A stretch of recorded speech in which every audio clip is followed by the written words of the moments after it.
सृष्टि के प्रारंभ से ही देवताओं और असुरों के बीच संघर्ष चलता आया है। जब जब अधर्म बढ़ता है, तब तब भगवान विष्णु किसी न किसी रूप में अवतार लेकर संतुलन स्थापित करते हैं।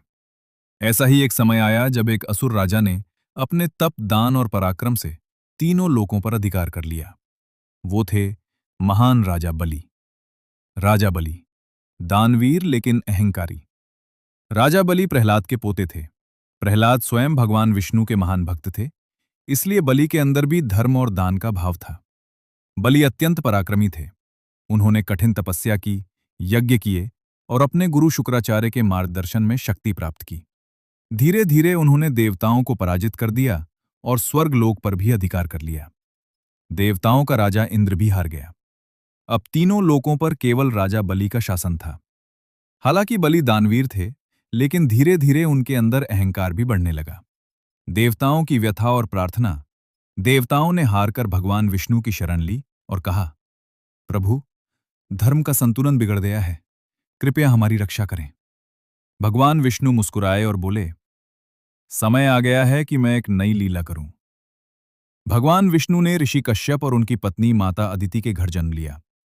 एक छोटे, सुंदर और तेजस्वी बाल ब्राह्मण के रूप में, वामन। उनका स्वरूप छोटा था, लेकिन तेज ऐसा कि हर कोई आकर्षित हो जाए। उधर राजा बलि एक विशाल अश्वमेध यज्ञ कर रहे थे। उन्होंने संकल्प लिया था कि जो भी ब्राह्मण उनसे कुछ मांगेगा, वे उसे दान देंगे। चारों ओर वैदिक मंत्र गूंज रहे थे। ब्राह्मण बैठे थे और दान का सिलसिला चल रहा था। तभी वहां एक छोटा ब्राह्मण बालक प्रवेश करता है।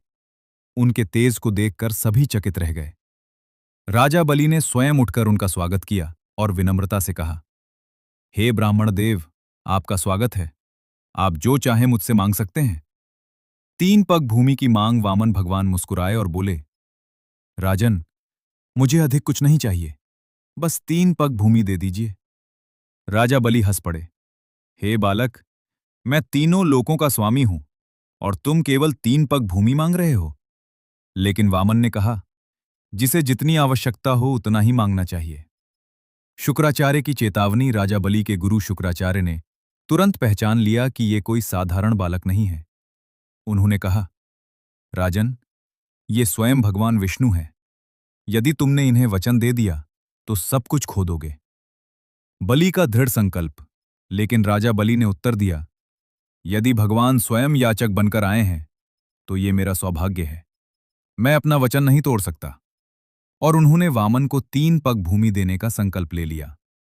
वामन का विराट रूप। त्रिविक्रम लीला जैसे ही वचन पूरा हुआ, वामन भगवान ने अपना रूप बदलना शुरू किया। वो छोटे बालक से विशाल होते गए और इतना विशाल कि पूरा ब्रह्मांड उनके अंदर समा गया। पहला कदम, पूरी पृथ्वी नाप ली। दूसरा कदम, स्वर्ग और आकाश नाप लिया।